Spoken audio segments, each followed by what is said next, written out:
जैसा कि आप जानते हैं, आजकल क्वेश्चन पेपर डिजाइन या पैटर्न की सीरीज एक चला रखी है मैंने अपने चैनल पर, जिसमें मैं ऑलरेडी 9th क्लास के लिए और 10th क्लास के लिए जो आपका ईयर 2022 है, मीन सेशन 2021 एंड 22, इसमें आपका जो एनुअल एग्जाम है वो कैसा होगा, क्वेश्चन पेपर डिजाइन पैटर्न से रिलेटेड वीडियोस ऑलरेडी लेकर आ चुकी हूं। तो आज की सीरीज में क्लास 11th के स्टूडेंट्स आप सभी का स्वागत है, एंड साथ के साथ जो टीचर्स क्लास 11th को पढ़ाते हैं उनके लिए भी आज की वीडियो बेहद इंपॉर्टेंट होने वाली है। तो चलिए जल्दी से स्टार्ट करते हैं। इससे पहले भी मैं क्लास 11th के लिए काफी काम कर चुकी हूं मेरे चैनल पर। सभी के सभी वीडियोस जो हैं आपके टेक्स्ट बुक्स की या ग्रामर की, रीडिंग सेक्शन की, हर तरीके से राइटिंग सेक्शन की अवेलेबल है मेरे चैनल पर। एंड लास्ट ईयर भी 2021 में आपके जब एनुअल एग्जाम्स हुए थे तो उससे पहले मैंने ऑलरेडी एक इंग्लिश का सैंपल पेपर बनाकर अपने चैनल पर अपलोड किया था, वो आप मेरे चैनल से देख सकते हैं। मोरओवर यदि आप कहेंगे तो लिंक आपको डिस्क्रिप्शन बॉक्स में मिल जाएगा। लगभग क्वेश्चंस उसी पैटर्न पे होंगे, बट थोड़ा सा डिफरेंस ये है कि लास्ट ईयर की तरह से इस समय भी आपके ऑब्जेक्टिव टाइप क्वेश्चंस पूछे जाएंगे, मींस मल्टीपल चॉइस क्वेश्चंस जो हैं बेसिकली वो पूछे जाएंगे, ऑब्जेक्टिव टाइप क्वेश्चंस भी पूछे जाएंगे। I will tell you later in the video कि what is the difference between objective type questions and MCQs. Okay? तो साथ के साथ मैंने अपना जो सिलेबस है हरियाणा बोर्ड ने जो रिड्यूस किया है क्लास 11th के लिए, उससे रिलेटेड वीडियो भी ऑलरेडी मेरे चैनल पर अपलोड कर दी है। उसका थंबनेल आप यहाँ पर देख पा रहे हैं, लिंक आपको डिस्क्रिप्शन बॉक्स में मिलेगा। ये वीडियो भी आपको चैनल की प्लेलिस्ट में या चैनल पर जाकर मिल जाएगी। एंड मोर ओवर देखिए, इस बार भी बोर्ड ने जो आपके लिए बहुत ही अच्छा काम किया है वो ये है कि 50% जो आपका पेपर होगा वो आपका थियरी बेस्ड होगा। एंड मींस थियरी का मतलब है यहाँ पर मेरे से कि सब्जेक्ट टाइप क्वेश्चंस का होगा। डिस्क्रिप्टिव टाइप आंसर आपको उसके अंदर लिखने होंगे, means 1 sentence, 2 sentence, 3 sentence up to 10 sentences. And जो आपका बाकी 50% पेपर होगा वो आपका objective type means MCQ based रहेगा। तो आप ये देखिए, इसी तरह से बोर्ड ने 2 पार्ट्स में आपके पेपर को डिवाइड किया है। Part A will be of 40 marks out of 80, right, and part B will also be of 40 marks.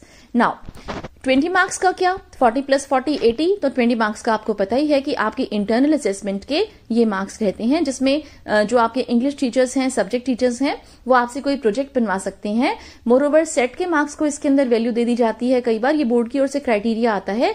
Plus आपका क्लासरूम बिहेवियर कैसा है, इसमें ये भी मैटर करता है, आपकी अटेंडेंस कैसी है, और इन सब चीजों पर बेस्ड ये आपके 20 मार्क्स की असेसमेंट होती है, जो कि आपके टीचर्स करके आप बोर्ड में सेंड करते हैं। एंड 80 + 20 के हिसाब से आपके मार्क्स फिर पूरे 100 बन जाते हैं। तो इस तरीके से आपका ये पेपर रहता है 100 मार्क्स का। 80 मार्क्स का जो है वो मैं आपको इस वीडियो के अंदर बताने वाली हूं कि किस तरह से आपके पार्ट ए में क्वेश्चंस पूछे जाएंगे एंड किस तरह से आपके पार्ट बी में क्वेश्चंस पूछे जाएंगे। जब आपको पैटर्न का पता चल जाता है, क्वेश्चन पेपर डिजाइन का पता चल जाता है, तो आप में कॉन्फिडेंस आ जाता है, राइट। आपको पता होता है कि जिस समय आप एग्जामिनेशन हॉल में बैठोगे तो आपको क्या करना है बेसिकली, राइट। आप पूरा का पूरा सिलेबस तो रिवाइज करके जाते ही हो, लेकिन ये चीज उन बच्चों के लिए भी अच्छी है जो बहुत अच्छा स्कोर करना चाहते हैं, या इवन उन बच्चों के लिए भी अच्छी है जो जस्ट पास होना चाहते हैं, जिनके लिए पास होना भी बहुत बड़ी चुनौती है, क्योंकि उनको ये पता चल जाता है कि हमें किस तरह से MCQs पर ध्यान देना है, ऐसे कौन कौन से क्वेश्चंस हैं जो फ्रीक्वेंटली पूछे जाते हैं, किस पैटर्न में, स्टाइल में पूछे जाते हैं, तो वो उस हिसाब से ध्यान दे लेते हैं। एंड जो बच्चे गुड स्कोर करना चाहते हैं, अच्छे मार्क्स लाना चाहते हैं, उनके लिए भी ये स्ट्रैटेजी बहुत ही सक्सेसफुल रहती है, बहुत ही अच्छे मार्क्स गेन करने में। और इवन आप इंग्लिश में तो फुल मार्क्स तक भी इजीली ला सकते हो। मैंने ऑलरेडी अपने चैनल पर 11th क्लास के लिए जो इंपॉर्टेंट क्वेश्चंस की वीडियो है वो भी अपलोड कर दी है, हॉर्नबिल और स्नैपशॉट्स के सभी इंपॉर्टेंट क्वेश्चंस। और इसके अलावा आपको पता ही है कि जितनी भी प्रिपरेटरी वीडियोस हैं वो सब अपलोड कर दी है। लास्ट ईयर जो आपका एनुअल एग्जामिनेशन हुआ था, लास्ट ईयर जो आपका एनुअल एग्जाम हुआ था 11th क्लास का, मींस जो बच्चे अब 12th में हैं उनका, तो उन की जो आंसर की है, उस क्वेश्चन पेपर की जो आंसर की है वो भी मेरे चैनल पर अवेलेबल है। तो आपको वहां से क्वेश्चन पेपर भी मिल जाएगा और वो भी पूरा का पूरा सॉल्व किया हुआ। तो देखिए, अब इतना सारा मटेरियल होने के बाद इसीलिए मैंने आपसे कहा है कि आप फुल मार्क्स भी इजीली इंग्लिश में ला सकते हो। इसी बात पर वीडियो को लाइक कर दीजिए। यदि आपने मेरे चैनल को सब्सक्राइब नहीं किया है तो जल्दी से सब्सक्राइब करके रख लीजिए, क्योंकि अभी हम स्टार्ट करने वाले हैं आपकी आगे की प्लानिंग, और इसके बाद 12th क्लास में भी DS इंग्लिश आपका पूरा साथ देने वाला है बहुत अच्छे मार्क्स स्कोर करने में। तो चलिए जल्दी से देख लेते हैं कि what is going to be the pattern और question paper design for you in annual examination 2022 class 11th. Now it's in front of you. you can see it, the part A, right, means first part, it should be descriptive answer type questions का part ये रहेगा. Descriptive आप समझ गए, describe word से ये लिया गया है. डिस्क्राइब का मतलब आपको इसके अंदर आंसर्स को लिखना है. ओके, आंसर्स इसमें आप अपनी ओर से लिखेंगे, इसमें कोई निशान नहीं लगाने, कोई एमसीक्यूज आपको नहीं मिलने वाले. तो देख लेते हैं किस किस टाइप के क्वेश्चंस को आपने डिस्क्राइब करके लिखना है. तो what's going to be your first question, see notice. Okay, तो नोटिस राइटिंग जो है बहुत ही शानदार वीडियो मैंने बना रखी है अपने चैनल पर, और बहुत ही स्कोरिंग होता है ये नोटिस राइटिंग. ओके, ये आपका 3 मार्क्स का आना है. कुछ मार्क्स इसके लिए फॉर्मेट के रहते हैं, कुछ आपकी लैंग्वेज इसके अंदर कंसीडर की जाती है चेकिंग में, और एक बॉक्स जरूरी होता है. तो देखिए 3 मार्क्स का आपका नोटिस आपको लिखना आएगा. सेकंड जो क्वेश्चन है वो मैसेज राइटिंग का होगा. मैसेज राइटिंग की वीडियो मैंने बना रखी है, ये भी बहुत ईजी होता है. केवल ये आपने ध्यान करना है कौन लिख रहा है, किसको लिख रहा है और क्या लिख रहा है, वो तो कंटेंट हमें जैसे आपके क्वेश्चन में से निकालना होता है. मैसेज आपका 3 मार्क्स का आएगा. फिर एप्लीकेशन और लेटर, थर्ड क्वेश्चन आपका इस पर बेस्ड होगा. ये 5 नंबर का एप्लीकेशन या लेटर आपका लिखना आएगा. फिर फोर्थ जो क्वेश्चन है आपका वो इवेंट्स या पैराग्राफ पर बेस्ड होगा. कौन कौन से इंपॉर्टेंट पैराग्राफ हैं, बच्चे मेरे से बार बार पूछते हैं. पैराग्राफ राइटिंग वाली वीडियो में मैंने बता रखा है, और इवन आप उसके कमेंट्स चेक करना, तो कमेंट में मैंने आंसर भी कर रखा है कि पैराग्राफ जो है वो कौन कौन से इंपॉर्टेंट हैं. कोविड-19 पे स्पेशली ऑनलाइन एजुकेशन पे इस तरह से आप इस सेशन के लिए प्रिपेयर कर सकते हो. जो ऑल टाइम जो फ्रीक्वेंटली आस्क्ड जो क्वेश्चंस हैं पैराग्राफ राइटिंग पर बेस्ड, वही मैंने उसके अंदर मेंशन कर रखे हैं. नाउ फिफ्थ क्वेश्चन आपका जो है वो ऐसे टाइप क्वेश्चन होगा हॉर्नबिल वाली बुक में से, यानी कि हॉर्नबिल वाली बुक में जो अभी आपके चैप्टर्स हैं. ओके, रिड्यूस सिलेबस वाली वीडियो जरूर देख लेना. कंप्लीट सिलेबस वाली वीडियो में ही मैंने रिड्यूस सिलेबस को मेंशन किया हुआ है. तो हॉर्नबिल जो आपके चैप्टर्स हैं, ओके, हॉर्नबिल के, उसमें से ऐसे टाइप क्वेश्चन ये 5 नंबर का आएगा. अभी देखिए ऑलमोस्ट ये ऐसा लगता है कि सभी के सभी क्वेश्चंस में इंटरनल चॉइस मिलेगी, या फिर जो 5 नंबर वाले जो क्वेश्चन है उसमें तो पक्का इंटरनल चॉइस आपकी आएगी. बाकी आप एक बार जो मेरा एनुअल एग्जाम की आंसर की है उसको भी अच्छे से देखना, और भी क्लियर होने की संभावना है चीजों के. फिर इसके बाद देखिए 6th क्वेश्चन जो है वो very short answer type questions पूछे जाने हैं आपके हॉर्नबिल में से. ये 2 ही क्वेश्चंस आपने करने हैं, 2 मार्क्स के. इंटरनल चॉइस यहाँ पर भी मिलेगी, मींस 2 क्वेश्चंस करने हैं, तो हो सकता है कि 3 या 4 क्वेश्चंस आपसे पूछे जाएं. 2 नंबर के हिसाब से आपने इसमें आंसर देना है. हाँ, एक और बात मैं साथ के साथ यहाँ पर मेंशन कर देती हूँ कि ऐसे टाइप क्वेश्चंस में आपको लगभग 100 शब्दों में अपना आंसर रखना होता है, राइट. तो 100 वर्ड्स यानी कि 10 लाइंस लगभग आपको लिखनी है आंसर शीट में. तो ऐसा लगे कि ये 5 नंबर का क्वेश्चन है, ताकि एग्जामिनर का आपको मार्क्स देने का मन करे. फिर very short answer type questions में आपको 30 to 40 वर्ड्स का लिखना होता है. कई बार ऐसा होता है कि बहुत ही पिन पॉइंटेड आंसर जो है वो बनता है, लेकिन उसको भी आप कोशिश करें कि भी 2 सेंटेंसेज में, 3 सेंटेंसेज में उसको ले जाएं. फिर इसके बाद देखिए नेक्स्ट क्वेश्चन है आपका short answer type question from poetry from hornbill. Okay, तो ये पोएट्री में से है. 3-3 मार्क्स के 2 क्वेश्चंस आपने इसके अंदर करने हैं. हॉर्नबिल में जितनी पोएम्स हैं उनको बहुत अच्छे से प्रिपेयर करके जाना. और मेरी बात मानो तो मैंने वीडियो में तो मेंशन कर ही रखी है सारी पोएम्स की, जैसे सेंट्रल आइडिया या थीम पर बेस्ड जो क्वेश्चन बहुत ही छोटे छोटे से, बहुत ही आसान सी लैंग्वेज में मैंने उस वीडियो के अंदर मेंशन किए हैं, वो जरूर प्रिपेयर करके जाना. क्योंकि पोएम में से मान लो मोस्टली जो है क्वेश्चन वो सेंट्रल आइडिया पर या उसके थीम पर बेस्ड क्वेश्चंस पूछे जाते हैं. तो 3 नंबर के 2 क्वेश्चंस आपने इसमें करने हैं. मोस्ट प्रोबेबली इंटरनल चॉइस यहां पर भी मिलने वाली है आपको. फिर आप 8th क्वेश्चन देख लीजिए. ये आपका स्नैपशॉट्स में से पूछा जाएगा, ऐसे टाइप क्वेश्चन होगा. और ऐसे टाइप क्वेश्चन जो है 5 मार्क्स का आपका रहेगा. एक ही क्वेश्चन आपने करना है, मे बी आपको 2 क्वेश्चंस मिलेंगे और 2 में से आपको 1 करना है. स्नैपशॉट्स के बाद आप देखिए स्नैपशॉट्स में से फिर आपके very short answer type questions पूछे जाने हैं, और 2 नंबर के 2 क्वेश्चंस आपने करने हैं. और इंटरनल चॉइस यहां पर भी मिलने वाली है. क्लास 11th ये आपका पार्ट ए है, descriptive answer type questions. I hope कि आपको ये समझ में आया होगा. मैं एक बार फिर से रीड आउट कर देती हूँ. और आप यदि अब तक पेन और नोटबुक नहीं लेकर बैठे हैं तो जल्दी से पेन और नोटबुक लेकर बैठिए और इसको साथ साथ नोट डाउन भी कर लीजिए. वीडियो को यहीं पर पॉज करके आप पेन नोटबुक लेकर बैठिए और फिर उसको नोट डाउन कर लीजिए. अब देखिए जो स्टूडेंट्स जिनको मैं क्लास में पढ़ाती हूँ, स्कूल में पढ़ाती हूँ, उनसे तो मैं अभी की अभी ये कहूंगी कि इंग्लिश की नोटबुक में ही लिख लेना. ओके, इंग्लिश की नोटबुक में आप इसको मेंशन करना, और फिर उसके बाद में आपका चेक करूंगी जैसे स्कूल्स खुलते हैं तुरंत. ओके, तो देखिए फर्स्ट क्वेश्चन नोटिस का, सेकंड मैसेज, थर्ड एप्लीकेशन और लेटर, फोर्थ इवेंट्स और पैराग्राफ, और फिफ्थ ऐसे type question from hornbill, 6th very short answer type question from hornbill, और फिर 7th SAQ from poetry from Hornbill, 8th ET from snapshots, और 9th very short answer type question from snapshots. Now अब हम आ जाते हैं part B पर. और ये जो पार्ट बी है देखिए, ये आप बच्चे इसको देखकर बहुत खुश हो जाते हो क्योंकि ये स्कोरिंग है. Okay, multiple choice type questions इसके अंदर पूछे जाने हैं। 4 ऑप्शंस होंगे, 4 में से कोई भी एक सही होगा। अब देखिए आपको ये क्वेश्चन पेपर जो है इसको सॉल्व कैसे करना है आंसर शीट में। जब आपके पास आंसर शीट होगी तो आप ध्यान से सुनिए इस बात को, क्योंकि यदि मान लीजिए अगली क्लास में मींस 12th में भी आपका यही पैटर्न रहेगा तो आपको ये टिप्स बहुत काम आएंगे, क्योंकि बोर्ड का एग्जाम होगा नेक्स्ट ईयर। तो इस बार भी इवन आप ऐसे करेंगे कि सबसे पहले आप पार्ट ए को पूरे को सॉल्व करेंगे। ओके, आप अपनी आंसर शीट लोगे, उसमें रोल नंबर वगैरह जो भी हमें मेंशन करना होता है वो करके, और फिर उसके बाद आप पार्ट ए लिखोगे बड़ा बड़ा, और पार्ट ए के जो भी सीरियल नंबर वाइज क्वेश्चन है आप उनको सबको सॉल्व करोगे। जब पार्ट ए आपका कंप्लीट हो जाए तो आप उसके बाद पार्ट बी पेज टर्नओवर करके और पार्ट बी लिखोगे नेक्स्ट शीट जहां से भी आपका स्टार्ट हो रहा है। उसके बाद खत्म हुआ है पार्ट ए, उसके जस्ट बाद नेक्स्ट शीट से पार्ट बी करोगे, और पार्ट बी के जो भी आपको करेक्ट आंसर्स हैं उसको किस तरह से लिखना है। क्वेश्चन नंबर आप वही रखोगे जो पेपर में दिया हुआ है, और उसके बाद जो ऑप्शन है, ओके, ऑप्शन का मतलब जैसे मान लीजिए करेक्ट ऑप्शन जो है उस ऑप्शन को भी लिखोगे। सपोज करो ए बी सी डी ये 4 ऑप्शंस होंगे, उन 4 ऑप्शंस में से बी ऑप्शन सही है तो आपने बी लिखना है, और बी के बाद जो आंसर लिखा हुआ है उस आंसर को भी लिखना है। ओके, तो ये आदत आप बना लीजिए, ये आपको बोर्ड में भी अच्छे मार्क्स लाने में हेल्प करेगी और 11th क्लास में भी आपको यही काम करके आना है, राइट। तो आपने आंसर भी लिखना है और ऑप्शन भी लिखना है। बहुत बार बच्चे क्या करते हैं, केवल बी सी ए डी इस तरह से वो केवल ऑप्शंस लिखाते हैं। इसमें बहुत दिक्कत होती है टीचर को पेपर चेक करने में, और बार बार क्वेश्चन पेपर उठाना पड़ता है, बार बार आंसर्स ढूंढने पड़ते हैं, बिल्कुल अच्छा नहीं लगता। तो आंसर जो है साथ में अगर मेंशन होगा तो वो पेपर चेक करने में आसानी होती है, और जब टीचर खुश होगा तो वो नंबर भी अच्छे देगा। सीधी सी साइकोलॉजी है और इसके अंदर कोई विशेष बात नहीं है। तो आप आराम से इस चीज को समझ सकते हो और इसको इजिली करके आओ तो बहुत अच्छा रहेगा।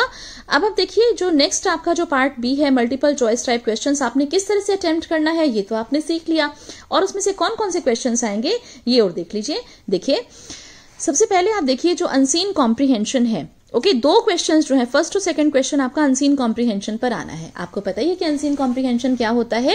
2 पैसेज आपको मिलेंगे, ओके, और वो पैसेज आपके कभी भी पढ़े हुए नहीं होंगे, कभी भी आपने उनको देखा नहीं होगा, और फिर उनमें से आपने क्वेश्चंस पूछ रखे होंगे, उनके आंसर्स जो है 4-4 ऑप्शंस होंगे, छांट कर उसी पैसेज में से ढूंढ कर आपने लिखने हैं, राइट। बहुत आसान है। मेरी बहुत ही शानदार video reading comprehension of unseen passages. आप देखिए बेटा, आप मेरी कोई भी वीडियो सर्च करो, आपने क्या करना है, आप यूट्यूब पर जहां पर सर्च बार है वहां पर जाकर आप टॉपिक को टाइप कीजिए। सपोज कीजिए आप नोटिस राइटिंग कर रहे हो, ठीक है, तो नोटिस राइटिंग लिख के आगे लिख दो बाय दीपमाला शर्मा।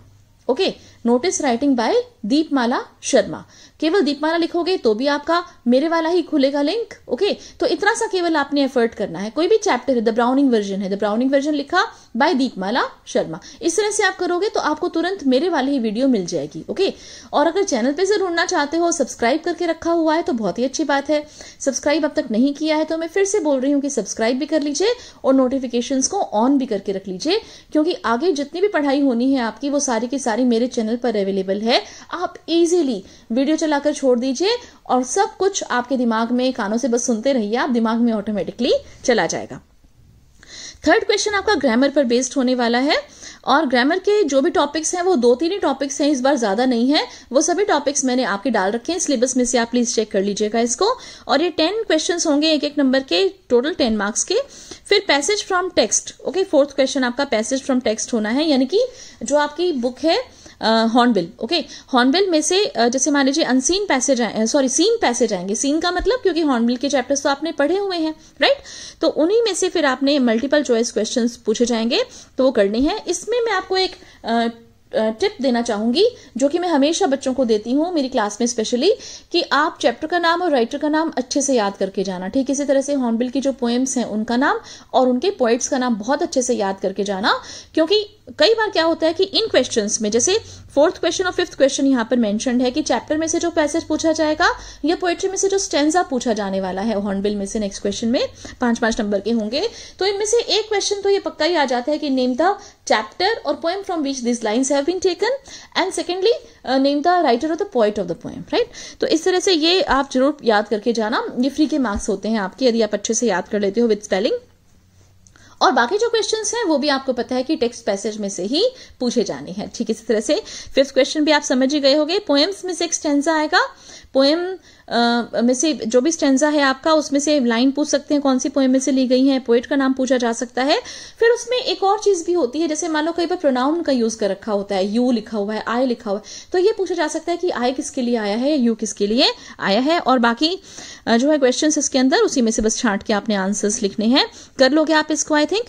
फिर देखिए 6th क्वेश्चन जो है ये आपका ऑब्जेक्टिव या एमसीक्यूज आएगा हॉर्नबिल में से, और 7th क्वेश्चन भी आपका ऑब्जेक्टिव या एमसीक्यूज आएगा स्नैपशॉट्स में से। 5-5 क्वेश्चंस पूछे जाने हैं, carrying 1 mark each, 1 mark for each and every question, total 5 marks from Hornbill, 5 marks from snapshots for objective और MCQs. Now what is this objective और एमसीक्यूज? मैंने आपको बोला था स्टार्टिंग में वीडियो के ऑब्जेक्टिव और एमसीक्यूज में क्या डिफरेंस है मैं आपको बताऊंगी। देखिए एमसीक्यूज में तो क्या होता है, आप सब जानते हैं कि क्वेश्चन लिखा हुआ होगा, उसके बाद 4 ऑप्शंस दे रखे होंगे, राइट। ऑप्शन वाले जो क्वेश्चंस हैं उनको हम एमसीक्यूज बोलते हैं। Multiple choice questions means multiple choice होंगी आपके पास, बहुत सारी चॉइस होंगी, उन चॉइस में से आपको करेक्ट आंसर को चुनना है, वो तो एमसीक्यू हो गया। ऑब्जेक्टिव टाइप यहां पर लिखा हुआ है, इसका ये मतलब है कि ऑब्जेक्टिव टाइप का मतलब होता है कि हो सकता है कि आपको अपने आप जो आंसर है उसको लिखना है, उसमें आपको चॉइस नहीं मिलेगी, ऑप्शंस नहीं मिलेंगे। तो उसमें क्या है कि जैसे मान लीजिए एक वर्ड का आंसर कोई भी लिख दिया, बोल दिया कि who is the writer of the summer of the beautiful white horse, okay. Snapshots में से जैसे आने हैं 5 क्वेश्चंस, तो विलियम सैरोन आपको खुद लिखना पड़ेगा, राइट। ठीक इसी तरह से what was the address in the chapter the address, okay, तो 46 मार्कोनी स्ट्रीट डॉर्लिंग ऊपर लिखा हुआ था, ओके। तो ये जो आंसर ये आपने खुद लिखना है, राइट। है ये भी छोटा आंसर, इसमें ये नहीं है कि आपको 2 नंबर 3 नंबर या 5 नंबर के हिसाब से आंसर लिखना है, एक ही नंबर के हिसाब से आंसर लिखना है। तो सिंगल वर्ड का आंसर भी हो सकता है, सिंगल सेंटेंस का आंसर भी हो सकता है, राइट। तो सिंगल वर्ड या सिंगल सेंटेंस के कारण इसको हम ऑब्जेक्टिव टाइप बोल देते हैं, और मल्टीपल चॉइस इसको नहीं बोल पाते क्योंकि इसके अंदर चॉइस तो होती नहीं, ऑप्शन तो होता ही नहीं, आपको खुद ही आंसर फ्रेम करके लिखना होता है। आई होप आपको ये चीज क्लियर हुई होगी। और इसी के साथ ही पार्ट बी भी यहाँ पर खत्म हो गया है। तो आप ये देखिए ये जो आप सारी की सारी प्रिपरेशन है कैसे करेंगे, जी हाँ, सबसे बड़ा प्रश्न तो यही है। और ये सारी की सारी प्रिपरेशन आप करेंगे मेरे इस चैनल DS इंग्लिश से। तो बेटा एक लाइक इस वीडियो का जरूर बनता है, और सब्सक्रिप्शन इस चैनल का आप ले लीजिए, सब्सक्राइब करके रख लीजिए, बिल्कुल फ्री ऑफ कॉस्ट है सारी चीजें, इतनी मेहनत मैं आप लोगों के लिए कर रही हूँ। तो एक सब्सक्राइब और एक लाइक से जो है आप ये मानकर चलिए कि मुझे बहुत मोटिवेशन मिलता है। और सिर्फ ये नहीं है कि जैसे मैंने अपनी पिछली वीडियो में बताया था कि केवल स्टूडेंट्स ही मोटिवेट नहीं होते, हम टीचर्स जो हैं या हम जो लर्नर्स हैं या जो हम इतनी मेहनत करते हैं आपके लिए, हम भी मोटिवेट होते हैं जब भी आप हमारे इन प्रयास को एप्रिशिएट करते हो। तो आपके बहुत अच्छे अच्छे कमेंट्स की वेट में कर रही हूँ। एंड मोर ओवर आप इसको वीडियो को बहुत ध्यान से देखना। हाँ, एक और सजेशन मैं आपको देना चाहूंगी, जब भी आपका एग्जाम होगा, एग्जाम से पहले इस वीडियो को जरूर देख के जाना, क्योंकि इस वीडियो के अंदर मैंने इंपॉर्टेंट टिप्स एंड ट्रिक्स भी मेंशन किए हैं कि किस तरह से आप अच्छे मार्क्स स्कोर कर सकते हो। चैनल सब्सक्राइब कर लोगे, नोटिफिकेशंस ऑन कर लोगे, तो आपको जो है डायरेक्टली ये पता चल जाएगा कि मैंने कौन सी वीडियो डाली है। क्योंकि आगे मैं जो एग्जाम्स की स्ट्रैटेजी है कि किस तरह से आप प्रिपेयर करोगे, क्योंकि बच्चों की काफी डिमांड आ रही है कि मैम स्ट्रैटेजी के हिसाब से आप वीडियोस बनाइए कि हम इंग्लिश की प्रिपरेशन किस तरह से कर सकते हैं, राइट। तो इंग्लिश की प्रिपरेशन के हिसाब से, टिप्स एंड ट्रिक्स के हिसाब से मैं जल्दी ही वीडियो अपलोड करने वाली हूं। चैनल को सब्सक्राइब जरूर कर लेना। और बस अब यहीं पर इस वीडियो को खत्म करते हैं। Wish you all the very best for your future, for your exams, and stay safe and stay at your homes, okay. लेकिन DS इंग्लिश चैनल के साथ stay tuned to it, okay. Thanks for watching this video. See you very soon in the upcoming video. Bye bye for now.